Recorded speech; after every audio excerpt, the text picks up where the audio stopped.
Hello বন্ধুরা, আজকে চলে এসেছি চকলেট কেকের রেসিপি নিয়ে, যেটি আমি আটা দিয়ে বানিয়েছি।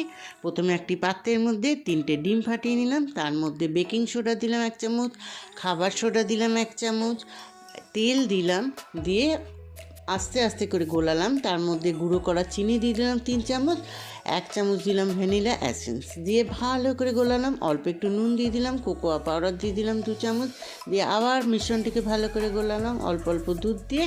তারপর 1.5 কাপ মতন আটা দিয়ে তার মধ্যে ভালো করে মিক্সচারটা গুলিয়ে গুলিয়ে এরকম স্মুথ হয়ে যাওয়ার পর তার মধ্যে অন্য একটা পাত্রের মধ্যে সাদা তেল অল্প লাগিয়ে নিলাম, তার মধ্যে আটা ছড়িয়ে ভালো করে গায়ে লাগিয়ে নিলাম।